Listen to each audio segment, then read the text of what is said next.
হ্যাঁ, আমার প্রশ্ন হচ্ছে কোরআনে কি মানে চন্দ্র সূর্য এর বাইরে এই কোনো গ্রহের কথা উল্লেখ আছে কিনা?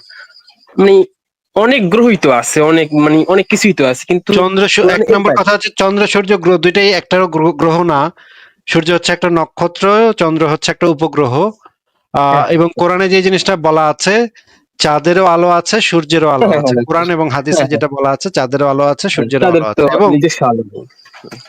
এবং অনেকগুলা জায়গাতে যেটা হচ্ছে মুহাম্মদ এবং তার সাহাবা একরামরা যে সময় কথাবার্তা বলতো, তাদের কথাবার্তা শুনলে যে জিনিসটা বোঝা যায়, তারা মনে করতো এগুলো সবকিছুই একটা একটা মানে গোলক। হ্যাঁ, সবকিছু একরকম। তারা একরকম মনে করতো। তারা এগুলো যে আলাদা, একটা যে নক্ষত্র, একটা যে গ্রহ, এটার ভিতরে যে পার্থক্য আছে, সেই পার্থক্যটা তাদের মানে এই তাদের বোধ বুদ্ধিতে ধরে নাই। তারা বুঝে নাই যে এগুলো যে আলাদা জিনিস। নক্ষত্র যে আলাদা, আলাদা গ্রহ যে আলাদা, এই বোধ বুদ্ধি তার ছিল না। আর হচ্ছে গিয়ে মানে ইসলামের যে ইয়াগুলার ভিতরে যে তারাগুলা আছে, সেই তারাগুলাকে বলা, যেটা বলা হয়েছে, সেই তারাগুলা হইতেছে আল্লাহ পাক সৃষ্টি করেছে রাত্রেবেলা যেন মানুষ চলতে পারে, চলতে ফিরতে পারে, সেটার জন্য। আর তারা যে খসে যায়, যেটা হচ্ছে কি উল্কাপাত হয় বা তারা খসে যাওয়া, যেটাকে আমরা বলি, সেইটাকে ইসলামে যেটা বলা হয়েছে যে ফেরেশতারা জিনরা নাকি কান পেতে শুনে যে আল্লাহ পাক উপর থেকে কি খবর পাঠাইছে, তখন জিনরা নাকি আকাশে উঠা শোনার চেষ্টা করে। তখন আল্লাহ পাক নাকি উপর থেকে ওই যে মানে ক্ষেপণাস্ত্রের মতো ওই যে উল্কা মারে ওদের গায়ে, জিনদের গায়ে উল্কা মারে ঠাস ঠাস করে। তখন চিৎকার করতে করতে জিনরা পালায় টালায় যায়।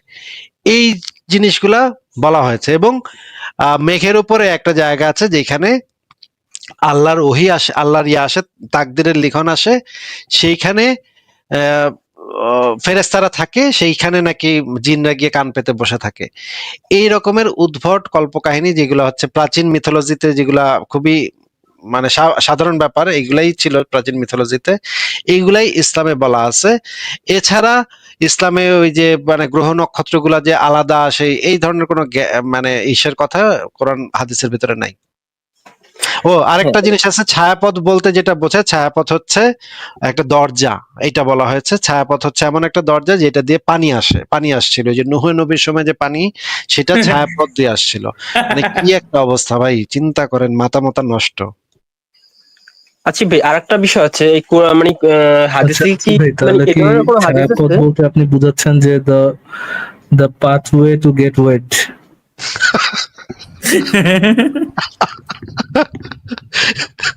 ভিজে যাওয়ার রাস্তা। হ্যাঁ আসিফ দেখছেন, ভাই, আমি কিন্তু বাংলায় বলি না আসিফ ভাই, আপনি বাংলায় বলে জিনিসটা কিন্তু খুব ডার্টি করে ফেলাইলেন। অশ্লীল করে ফেললাম নাকি? এখন কি ফেসবুক কি এটাকে ব্লক করে দিবে, এটাকে অশ্লীল বাক্য হিসেবে ইয়া করে দিবে? দেখেন ভাই, আপনি আপনি বলেন যে আমাদেরকে আরো সফিস্টিকেটেড হইতে হবে, আরো অনেক ভালোভাবে কথা বলতে হবে, সেই ওটা যদি আপনি না মানেন, এখন কি কি বলার আছে ভাই বলেন। আমার ধারণা বাংলা ভাষাটি একটা অশ্লীল ভাষা। এটাতে অনুবাদ, বাংলায় অনুবাদ করলে, দেখলেন না একটু আগে বাংলায় অনুবাদ দেখেই মুমিন চেতে উঠলো যে বাংলা সেটাই করছেন ভাই, কেন? হ্যাঁ, বাংলাকে মানে নষ্ট করে দেওয়া উচিত ভাই, বাংলা জিনিসটাকে উঠাই দেওয়া উচিত সব আরবিতে। আর আরবিতেই করা উচিত, এই মানে ইংরেজি তো কাফেরদের শব্দ, এটাও তো ব্যবহার করা উচিত না আসলে। ঠিক ঠিক, জি, একমত, সহমত বলেন সহমত। বলেন হ্যাঁ, ওহিদুল ভাই। হ্যাঁ ওই যে হাদিসে কি কোনো জায়গায় আছে যে সাত আসমান সাত জমিনের কথা আছে আসলে? মানে এরকম কোন হাদিস আছে আসিফ ভাই? এটা কোরআনেই কোরআনেই তো আছে। আছে। কোরআনেই সাত আসমান সাত জমিনের কথা আছে। মানে কি একটা অদ্ভুত বিষয়। মানে আমি এই বিষয়টা নিয়ে আমি আমার আব্বুর কাছে বলতেছি যে সাত আসমান না হয় আমরা আবিষ্কার করতে পারে না এখনো, কিন্তু সাত জমিন বলতে তো হইতেই পারে না, মানে সাত জমিন তো মানে সম্ভব না। ঠিক আছে। আর আরেকটা বিষয় ভাই আসিফ ভাই, এই যে জিব্রাইল, আপনি আমি যতদূর জানি যে মানে সাধারণ ফেরেশতাগণ দুইটা করে পাখা বা চারটা করে পাখা, কিন্তু জিব্রাইলের 600 ডানা। এখন আমার প্রশ্ন হচ্ছে, এই যে মানে কার্ভ লাইনের উপরে তো পাখা কাজ করে না, তাই জিব্রাইল আহ কিভাবে আসে আর কিভাবে যায়, বা এতটুকু মানে আসার জন্য তার 600 ডানা কেন দরকার? হ্যাঁ, বা নবীর গাধা উড়ে মিরাজে চলে গেল আর জিব্রাইল আসতে পারবে না। হ্যাঁ আসিফ ভাই, সরি বলুন না। কিন্তু আরো একটা মানে ইম্পর্টেন্ট কোশ্চেন হচ্ছে যে 600টা ডানার দরকার কি? দুইটা ডানা থাকলেই তো যথেষ্ট। এমন তো না যে এক্সট্রা বেশি বেশি ডানা থাকলে বেশি বেশি স্পিডে ওড়া যায়, তা তো না। এই মানে পাখার সংখ্যা বাড়লে স্পিড বাড়বে, এটার তো কোনো মানে এটার তো কোনো যৌক্তিকতা নাই, তাই না? এটা তো হইতে পারে না যে পাখা বাড়ায় দিলাম, এরা ভাবছে যে পাখা বাড়ায় দিলে মনে হয় স্পিডও বাইরে যায়। কিন্তু পাখা যতই থাকুক না কেন, তাহলে তো পাখার আকৃতি ছোট হয়ে যাবে। যদি 600টা হয় তাহলে পাখার আকৃতি ছোট হয়ে যাবে। এটা তো এত বাতাসের ইয়াটা নিতে পারবে না। এটা তো আরো প্রবলেম। 600টা ডানা হওয়াটা না ভাই, আপনি চিন্তা করেন 600 ডানা আছে, ছোট ছোট সব ডানা, ভালো মোবিলিটি ভালো হবে তো। এই জায়গাতে ওই জায়গায় ওই জায়গাতে এই জায়গায় মশার মতো ঘোরাফেরা করতে পারবে, আরো মানে ওর থেকে বেশি আরো কারো যাওয়া আসা করতে পারবে আর কি। কিন্তু ডানার ওজনেই তো সে উড়তে পারবে না, মানে 600টা ডানা মানে তো ডানার ওজনই তার শরীরের থেকে বেশি হয়ে যাবে। যা আচ্ছা, আমরা জিনিসটা এই বিষয়ে আগুনের না, আগুনের হইলে তো এখান থেকে ভাপ আসবে, মানে হাওয়া হাওয়া অটোমেটিকলি পাতলা হয়ে যাবে। আচ্ছা আচ্ছা। আচ্ছা, আমরা এই বিষয়টা একটু মুফতি ইব্রাহিমের একটা বক্তব্য শুনে নেই যে এইখানে মানে এই যে 600টা না ইয়াটা এই যে আহ, সাত আসমান এবং সাত জমিন বলতে আসলে কি বোঝায় সেটা আমরা একটু মুফতি ইব্রাহিমের কাছ থেকে শুনে নিই। কারণ আলেম ওলামাদের বক্তব্য না শুনলে তো আপনারা ভুলভাবে, নাস্তিকরা তো ভুলভাবে ব্যাখ্যা করে ইসলামকে। আপনারা একটু আলেমদের বক্তব্য তো শুনতে হবে, আমরা একটু শুনি। সাত মহাদেশ, সাত মহাদেশের সাথে আরেকটা মহাদেশ আছে, অ্যান্টার্কটিক মহাদেশ। এটা পৃথিবীর 12 রাষ্ট্র মিলে লুকিয়ে রেখেছে, এটার সমস্ত ধনরত্ন ওরা লুট করবে। এই জন্য অ্যান্টার্কটিক মহাদেশ দিয়ে আরো যে 6টা পৃথিবী মাটির ভিতরে আছে, সেখানে আকাশ আছে, সেখানে সূর্য আছে, সেখানে সেখানে মানব জাতির মতো আরেক মানব জাতি আছে। ইয়াজুজ মাজুজ ওটার ভিতরে পালিয়ে আছে, অ্যান্টার্কটিক দিয়ে ঢোকা যায়, এই জন্য লুকিয়ে রেখে দিয়েছে 12টা রাষ্ট্র মিলে। হিটলার জানতো যে অ্যান্টার্কটিক দিয়ে পৃথিবীর ভিতরে আরো যে 6টা পৃথিবী, অমিনাল আউদে মিসলাহুন্না, 7 আসমান যেমন একটার পর একটা একটার পর একটা, এমন 7 জমিনও একটা নিচে একটা একটা নিচে একটা আল্লাহ সৃষ্টি করেছেন। হিটলারের বার্লিনের জাদুঘরে ওই সব তথ্য রয়েছে। সে বলতো যে সাম্বালা নামক একটা মাটির নিচে আরেক পৃথিবী আছে, তার রাজধানীর নাম আগাট্টা। কি সুন্দর তার বিল্ডিং, কি সুন্দর তার নদী নালা, গাছগাছালি, পাক পাকালি। হিটলার জানতো। হিটলারের ব্যাপারে এই জন্য সন্দেহ করা হয় ও ওখানে পালিয়ে গেছে, এই জন্য ধরতে পারে নাই। ওর আত্মহত্যার কাহিনী মিথ্যা কাহিনী। আর ডিএনএ টেস্ট করে দেখা গেল হিটলারের কিছুই নাই ওই লাশের মধ্যে, আসলে সে পালিয়েছে 2 মিলিয়ন তার বাহিনী নিয়ে, বিজ্ঞানী গুণী সেনা দক্ষদেরকে নিয়ে ওখানে চলে গেছে। যাই হোক, এটা আমার ইউটিউব বক্তব্যের মধ্যে তথ্য উপাত্ত সহ এটা আছে। ইমাম মাহদি লা ইলাহা ইল্লাল্লাহ নিয়ে আসবেন তো। এখন যে বানর শুকর আমাদের পবিত্র ভূমি দখল করে আছে ফিলিস্তিনে, এরা থাকবে না আর। কি বুঝলেন ভাই, বলেন? এগুলো কি আপনারা মানবেন না? এত প্রমাণ থাকার পর আপনারা কি মানবেন না? হ্যাঁ অবশ্যই অবশ্যই মানতে বাধ্য, এবং এটা প্রমাণও হচ্ছে আসিফ ভাই। রিসেন্টলি ওই আন্টার্কটিকার নিচে বলেই তো দিল, বুঝলেন আসিফ বার্লিন ভাই? মিউজিয়ামে আছে তো, বলেই তো দিল ভাই বার্লিন। আমি নিজে দেখে আসছি ভাই, আমি আর মুফতি ইব্রাহিম একসাথে গেছিলাম বার্লিন মিউজিয়ামে। ভাই না, অ্যান্টার্কটিকার নিচে মানে রিসেন্টলি খবরটা পেয়েছেন তো যে অ্যান্টার্কটিকার নিচে যে একটা বিশাল বড় একটা ইয়ে পাওয়া গেছে। উচ্চারণটা অন্তত ঠিক করে করেন, ইংরেজি তো পারেন না। অ্যান্টার্কটিক। না আমি তার কথাটা বলছি না আর কি, তার কথাটা যে সঠিক প্রমাণিত হচ্ছে ধীরে ধীরে। অ্যান্টার্কটিকার যে নিচে ওই বরফের নিচে মানে বিরাট পানির ইয়ে, মানে এখনো তরল অবস্থায় পানি পাওয়া গেছে, এবং ওইখানে যে একটা ভূখণ্ড ছিল এবং ওখানে ডাইনোসরের ফসিল পাওয়া গেছে বেশ কিছু, বুঝলেন আসিফ ভাই? এবং তার কথা কিন্তু ধীরে ধীরে প্রমাণিত হচ্ছে আর কি। আমরা ইসলামের পথেই আছি। অবশ্যই অবশ্যই। হ্যাঁ, আহিদুল ইসলাম ভাই বলেন। আপনারা দুজন যখন এই আচ্ছা বার্লিনে ভাই, আমি বসে যদি ছিলেন, ধরি যে জিব্রাইল ডানা ছাড়াই আসমান থেকে দাঁড়ান দাঁড়ান আহ, দাঁড়ান দাঁড়ান, আহিদুল ভাই, ফারাজ ভাই শেষ। আমি জিজ্ঞেস করতেছিলাম আপনারা দুজন মিলে যখন ইসে যাচ্ছিলেন, ওই বার্লিনের কোন মিউজিয়ামে যাচ্ছিলেন, তখন এই মুফতি সাহেব নিজেকে কিভাবে পরিচয় দিত? ইক বিন হুদানির পোয়া, এরকম কিছু? না, ওনার তো মানে জার্মান ভাষায় ট্রান্সলেট করে দেয় একজন জার্মান জিন। সব দেশেই তো ওনার জিন অনুসারীরা আছে ফারাজ ভাই, এটা তো আপনার জানতে হবে, বুঝতে হবে যে প্রতিটা দেশেই ওনার জিন এবং পরি অনুসারীরা, ভক্ত অনুসারীরা। ওনার এয়ারপোর্টে তো দাঁড়ায় ছিল অনেক জিন, পরি, এরা দাঁড়ায় ছিল। আমি নিজে রিসিভ করার সময় দেখছি অনেক জিন, হাজার হাজার জিন ভাই জমা হয়ে গেছে এয়ারপোর্টের সামনে। আচ্ছা আচ্ছা আচ্ছা আচ্ছা, ফ্যাসিনেটিং। জি বলেন আহিদুল ভাই, আপনাকে মিট করেছিলাম, বলুন ভাই। হ্যাঁ, আমার প্রশ্নটা হচ্ছে আবার, যদি আমি ধরি জিব্রাইল আসমান থেকে মানে পৃথিবীর কাছাকাছি আসতে তার ডানার কোনো প্রয়োজন নাই। তো তাহলে দেখা গেছে কার্ভ লাইনের নিচ থেকে যদি পৃথিবীতে মানে আসতে হয়, তাহলে তার 600 ডানার কেন দরকার হবে? তাহলে সেখানেও তো সে ডানা ছাড়াই আসতে পারতো, তাই না? এক্স্যাক্টলি, ইয়েতে হাস্যকর এক্স্যাক্টলি। বিষয়, তার 600 ডানার কি কি দরকার ছিল? এত বড় মহাবিশ্ব যে পাড়ি দিতে পারে ডানা ছাড়া, তো তাহলে এই সে এতটুকু মানে জায়গা করে না, বায়ুমণ্ডলের ভিতরে ঢুইকা তার হঠাৎ করে ডানা লাগবে কেন, তাও আবার ডানার কেন 600টা? লাগে সেটি। তো ধন্যবাদ। সুপারম্যানকে তো আমরা দেখি সে ডানা ছাড়া একটা পিছনে, যদি আন্ডার প্যান্টটা উপরে পড়ে, আন্ডার প্যান্টের কারণে, লাল আন্ডারওয়্যারের কারণেই তার এই এত ক্ষমতা কিনা কে জানে। আমি একবার ট্রাই করে দেখছিলাম লাল আন্ডারওয়্যার পরলে কিছু হয় কিনা, কিন্তু হয় নাই। জিব্রাইলেরও বোধহয় এরকমের কিছু একটা আন্ডার প্যান্ট আছে, যেটা উপরে, জামার উপরে পড়লে উনি মনে হয় শাইন করে উপরে চলে যেতে পারে। এটা হতেই পারে, এটা বোধহয় মানে অলৌকিক আন্ডার প্যান্ট। না, এবং মোহাম্মদের সঙ্গে দেখা করতে হলে আসিফ ভাই এক্সট্রা মানে সেফটি নিয়ে তো আসা উচিতই, আমি মনে করি। দুটো আন্ডারপ্যান্ট এক্সট্রা উপরে পরে আসা উচিত। মানে তার যা হাব ভাব ছিল আসিফ কি ভাই, বলতে চান মোহাম্মদ গিয়েছিল, এটা বলতে চান? এই মানে ফুটা ফেলেই তো খুশি সে, মানে তো যে কোনো হলেই হলো আর কি, এরকম ব্যাপার ছিল না? ঠিক মোহাম্মদ আছে। গেছিল কিনা এটা ভাই দাহি আল কালভিকে জিজ্ঞেস করতে হবে।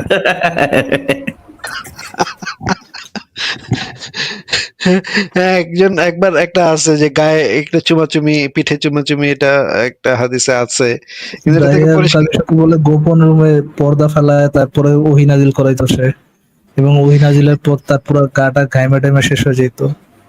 প্রচুর এবং ওহী ফারাজ দিয়েছে আজকে।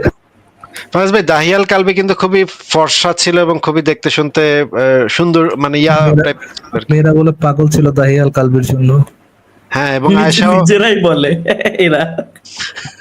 আয়েশাও মনে করেন, যাক,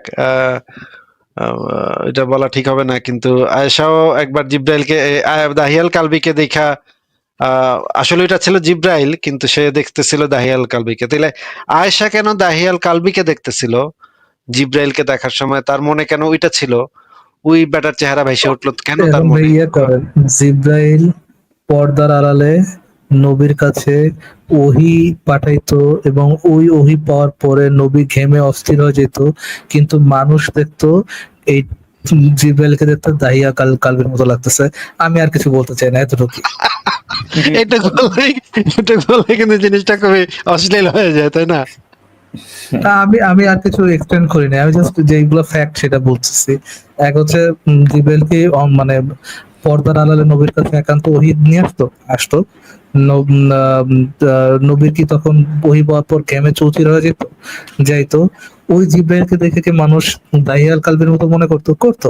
আমি যে চৌধুরী বলছি, আমি আর ওইটার সাথে আর কোনো কিছু অ্যাডও করি নাই বা এরকম ইয়েও করি নাই। যতটুকু বলছি ততটুকু তো ফ্যাক্ট নাকি আসিফ ভাই? এবং আরেকটা ফ্যাক্ট এটার সাথে অ্যাড করতে পারেন, যখন ওহিটা নাজিল হইতো তখন মোহাম্মদ খুব প্রেসার ফিল করতো ভাই।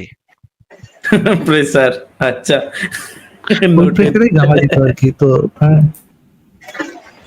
ও ভাই, জি বলেন ভাই। এই ফারাজ ভাই, ভাই, ফারাজ ভাই, আমি তাহলে একটু ঘুরে আসি, আপনি কি আরো কন্টিনিউ করবেন নাকি? না ভাই শেষ করে দিব। আচ্ছা, দু একজনকে যুক্ত করে শেষ করে দেবো ভাই। তাহলে আমি 5 মিনিটের জন্য ঘুরে আসতেছি। ওকে, ঠিক আছে। হ্যাঁ, ওয়াহিদুল ভাই বলুন। উম, আচ্ছা ফরাজ ভাই, কোরআনে কি মানে ওই হিজড়াদের সম্পর্কে কোনো আয়াত বা এরকম কোন উল্লেখ আছে, বা তাদের হাদিসে কোনো আছে, হাদিসে কোরআনে নেই ভাই, হাদিসে আছে। হাদিসে আছে না? হ্যাঁ, হাদিসে আছে। যে যখন তারপরে তো জিন আর মানুষ ভালো। যখন ইয়ে করে তখন হচ্ছে আপনার যখন জিন আর মানুষ সেক্স করে তখন হচ্ছে হিজড়া পয়দা হয় আর কি। এই তো, কিন্তু আসলে তো মানে সেক্সুয়াল ওরিয়েন্টেশন তো অনেক অনেক প্রকার, মানে প্রায় মানে অনেক 7 থেকে 8 প্রকার বা এর থেকেও বেশি হইতে পারে। এগুলো সম্পর্কে জি, তো আসলে কোরআন হাদিসে কোনো মানে কোনো সমাধান তো নাই আসলে, মানে না ওরা ভাই, মনে হয় নেই। জানেই না যে এগুলা আছে, এরকম মানুষ হইতে পারে। কি বলবো এই জন্যই তো আচ্ছা, মানে একটা আয়াতের মাধ্যমে বলে দিয়েছে যে সমকামিতাকে হারাম করে দিয়েছে, দ্যাটস ইট, ওই পর্যন্ত। আচ্ছা, ঠিক আছে ওয়াহিদুল ভাই, থ্যাংক ইউ তাহলে যুক্ত হওয়ার জন্য। আমাদেরকে নেক্সট করার কাছে যাই। ওকে, আশা করি আপনি ভালো আছেন, আমিও ভালো আছি আলহামদুলিল্লাহ। হ্যালো। হ্যাঁ ভাই, আপনাকে শোনা যাচ্ছে, বলুন। আচ্ছা আচ্ছা আচ্ছা। তো আপনি ফারাজ ভাই, রাইট? জি জি জি। কে কে ফারাজ ভাই, বহুল তো বহুল বহুল পরিচিত অনলাইনে একজন বক্তা। আপনাকে আমি আসলে রিয়েলি মনে করো যে খুব ভালোবাসি, এতে কোনো সন্দেহ নাই, এটা বলার দরকার নাই। তো যাই হোক, সবটা মিলাইয়ে আর কি, যে ভাই যেগুলো আসলে আমি, আমার বক্তব্যটা হচ্ছে যে আপনি আমি বা মনে করো এই লেভেলের মানুষগুলো, যে আমরা যে মনে করো যে লাইভে আসিয়া যে কথা বলি গরু গাদাদের সাথে যে কথা বলি, এটা মনে করি যে ওদেরকে আমরা শাস্তি দিছি, ওদেরকে আমরা হার্ট করছি, ওদেরকে আমরা না, আমরা আসলে ওদের সেবা করতেছি এই বিজ্ঞানের যুগে, এই প্রযুক্তির যুগে, এই আধুনিক যুগে, এই কম্পিউটারের যুগে।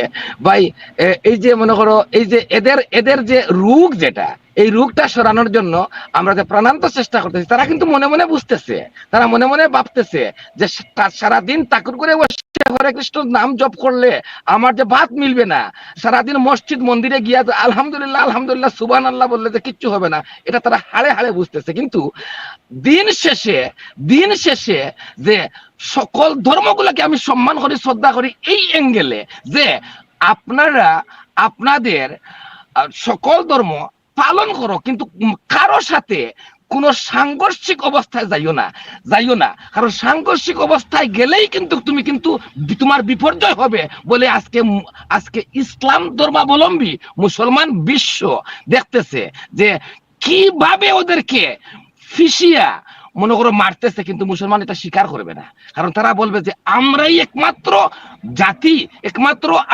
আমরা মানুষ যে এই পৃথিবীর মধ্যে শ্রেষ্ঠ, এবং এই আসমান জমির সৃষ্টি করছে একমাত্র আল্লাহ মুমিনদের জন্য।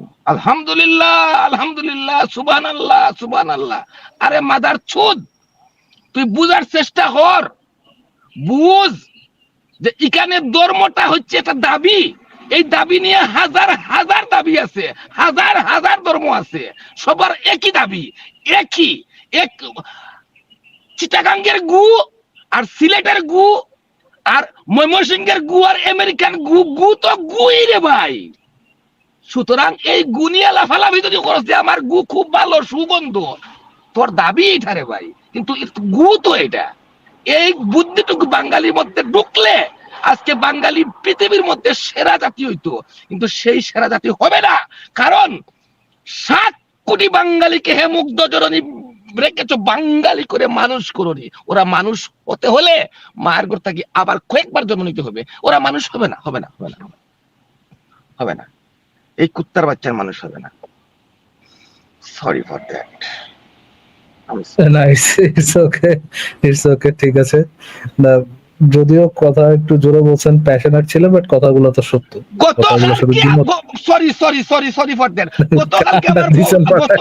গতকালকে আমার বউ বলছে যে তোমার মতো নাস্তিকের সাথে গোর সংসার করতেছি, এটা আমার দয়া ছাড়া কিছু না। আমি বললাম এই শুয়োরের বাচ্চা, আমার মার ঘর থেকে 50 বার আবার নতুন করে জন্ম দিল। ভাই টিলু ভাই, এক সেকেন্ড ভাই, গালিগালাজ করে না ভাই, গালিগালাজ করলে লাইভের একটা সমস্যা হবে আর কি, মানে রিপোর্টিং এর সমস্যা হয় আর কি। ওকে, সরি। আমার বউকে আমি বললাম, দেখো তুমি আমাকে বলবে যে আমি আমেরিকার প্রেসিডেন্ট নাই, তুমি বলবে আমাকে যে আমি নিউটন নাই, আমি বড় গর্বের কথা আমি নিউটন নাই, আমি এই কথা তুমি বলবে বলে নো, আমি পারলে নিউটনের মতো মানুষ হব, আমি পারলে আমেরিকার প্রেসিডেন্টের মতো মানুষ হব, আমি পারলে বিশ্ববিখ্যাত হব। বলে ভাই শুন, নাস্তিক হওয়া মানে বিখ্যাত হওয়া, আর নাস্তিক হওয়ার জন্য যে শক্তি দরকার, সেই শক্তি আমার মার ঘর থেকে আমি 50 বার নবজন্ম লাভ করলেও আমি নাস্তিক হতে পারবো না। আম সরি এই জায়গাতে, কারণ নাস্তিক হওয়ার জন্য কি প্রয়োজন, আমি নাস্তিকের মতো মানুষের সাথে সংসার করতে যেতে আমার দয়া। আরে বেটা, নাস্তিক কাহাকে বলে কত বার করো, কি শিখতে হলে তোর আবার 50 বার মার ঘর থেকে জন্ম নিতে হবে, তুই জানোস?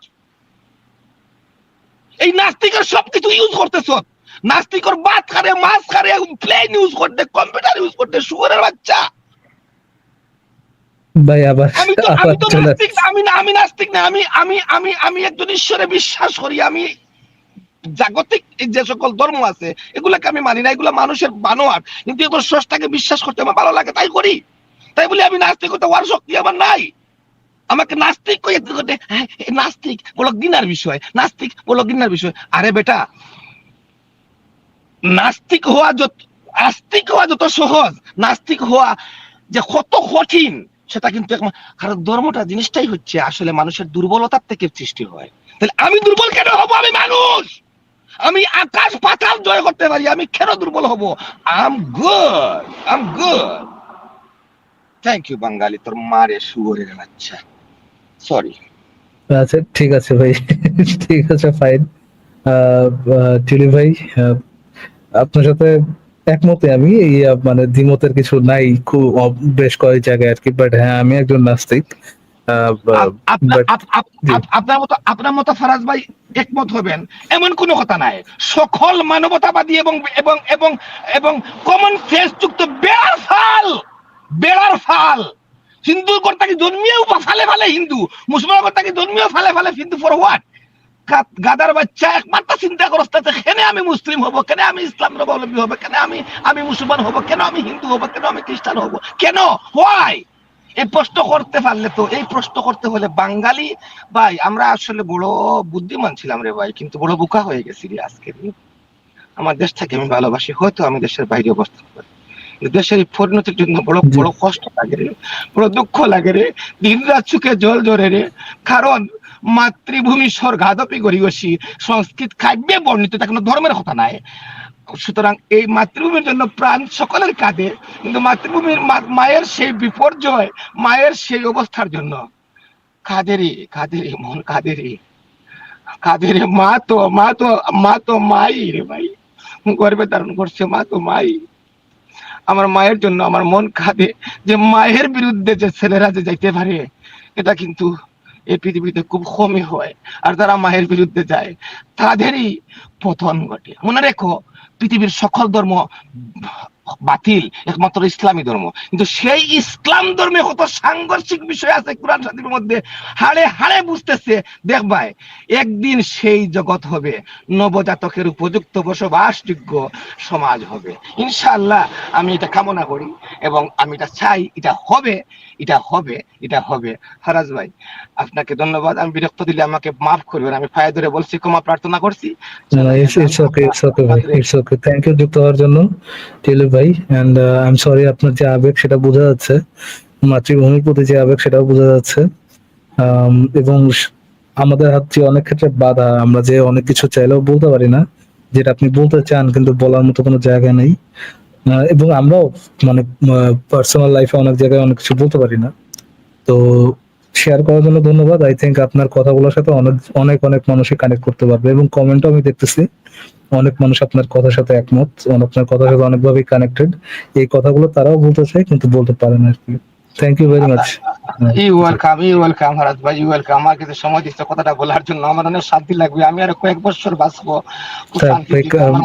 আপনি মন ঠান্ডা করেন, কান্নাকাটি করেন না আপনি। সরি ইটস ওকে ভাই, it's okay. But thank you very much. যুক্ত হওয়ার জন্য অসংখ্য ধন্যবাদ টিলু ভাই। টেক কেয়ার, হ্যাঁ, ভালো থাকবেন।